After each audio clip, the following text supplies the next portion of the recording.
Question number 16 देखिए, fill in the blanks आपको given है। The smallest natural number. Natural number हमारे 1 से स्टार्ट होते हैं, तो उसका स्मॉलेस्ट नंबर क्या हो जाएगा, 1 हो जाएगा। ठीक। स्मॉलेस्ट होल नंबर हमारे 0 से स्टार्ट होते हैं, इसलिए स्मॉलेस्ट होल नंबर क्या हो जाएगा, 0 हो जाएगा। Division bye blank is not defined. ऐसा कौन सा नंबर है जिसको हम डिवाइड कर देंगे जो उसका आंसर ही, जैसे 2 है। ठीक। 2 को अगर हमने 0 से डिवाइड किया, डिनोमिनेटर में 0 लगा दिया, तो ये क्या हो जाएगा, not defined. Not defined, not defined. तो यहाँ पे क्या आ जाएगा, 0 आ जाएगा। अगर किसी भी नंबर को अगर हम 0 से डिवाइड करते हैं, वो आंसर नहीं आएगा। ठीक। 4th पार्ट देखिए, blank is a whole number which is not a natural number. ऐसा कौन सा नंबर है, होल नंबर तो होगा लेकिन वो नेचुरल नंबर नहीं होगा। तो आंसर क्या आ जाएगा, 0। 0 आपका होल नंबर तो है लेकिन नेचुरल नंबर नहीं है। Blank is a multiplicative identity in whole number. Multiplicative identity बताना है होल नंबर में। ऐसा कौन सा नंबर है, 1 से अगर हम मल्टीप्लाई करते हैं, 1 से अगर हम मल्टीप्लाई करते हैं तो 1 ही आ जाए, तो 1 आ जाएगा। ठीक। फिर यहाँ पे 2 को अगर हम 1 से मल्टीप्लाई करते हैं तो क्या आ जाएगा, 1 आ जाएगा। 3 को अगर हम 1 से मल्टीप्लाई करते हैं तो आंसर क्या आ जाएगा, 3 आ जाएगा। अगर किसी भी नंबर की मल्टीप्लाई हम 1 से करते हैं तो आंसर क्या आ जाएगा, आपका सेम आ जाएगा। तो ये क्या हो जाएगा, आपका 1 आ जाएगा। 1 is a multiplicative identity in a whole number. Whole number में 1 मल्टीप्लिकेटिव आइडेंटिटी क्या होती है, 1 होती है। नंबर 17 देखो, राइट ट्रू और फॉल्स। ट्रू फॉल्स आपको बताना है। 0 is the smallest natural number. तो नेचुरल नंबर का स्मॉलेस्ट नंबर क्या होता है, 1। नेचुरल नंबर आपके 1 से स्टार्ट होते हैं और होल नंबर 0, पर यहाँ पे क्या लिखा है, 0। तो ये स्टेटमेंट आपकी फॉल्स हो जाएगी। कह रहा है smallest natural number, natural number हमारे स्मॉलेस्ट 1 होता है, पर यहाँ पे 0 लिखा है, इसलिए हमने फॉल्स कर दिया। Every natural number is a whole number.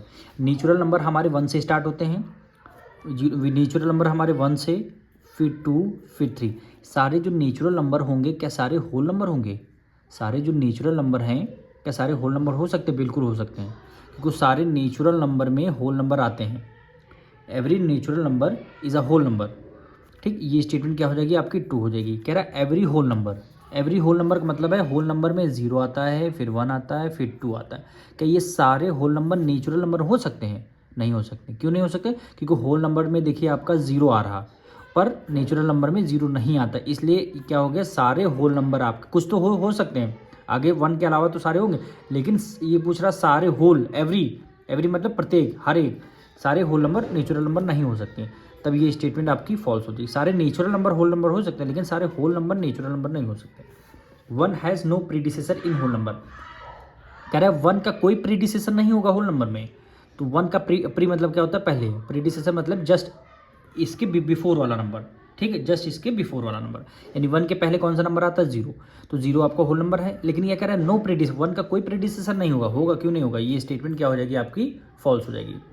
ये स्टेटमेंट आपकी फॉल्स हो जाएगी। क्वेश्चन नंबर 18 में हमें मैच द फॉलोइंग क्वेश्चन है। देखिए 137 + 63 = 63 + 137।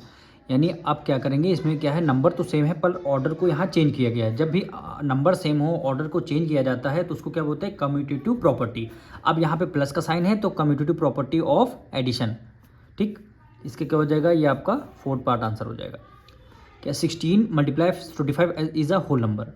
दोनों मल्टीप्लाई का साइन है, दोनों क्या है, मल्टीप्लिकेशन का साइन है, तो ये क्या हो जाएगी, closure property. Closure property for multiplication, multiplication sign है, इसको क्या बोलेंगे, क्लोजर प्रॉपर्टी। ठीक।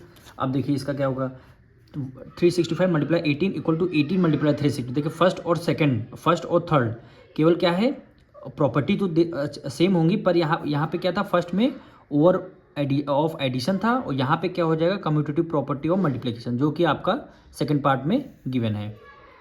ठीक। अब इसका डी पार्ट आते हैं। 86 × 14 मल्टीप्लाई बाय 25। 86 × 14 multiply by 25। अब देखिए नंबर ऑर्डर भी सेम है, लेकिन क्या किया, फर्स्ट 2 ब्रैकेट में, फर्स्ट 2 नंबर में ब्रैकेट लगाया गया, और आरएचएस साइड में लास्ट 2 नंबर में ब्रैकेट, केवल ब्रैकेट का ऑर्डर चेंज किया गया है। जब भी ऐसी प्रॉपर्टी को क्या बोलते हैं, एसोसिएटिव प्रॉपर्टी। Associative property.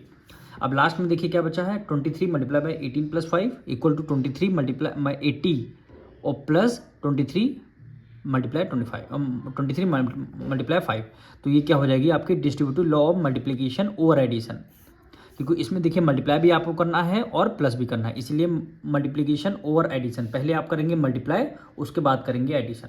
तो यहाँ से हमारा टेस्ट पेपर 3 यहाँ पे कंप्लीट होता है।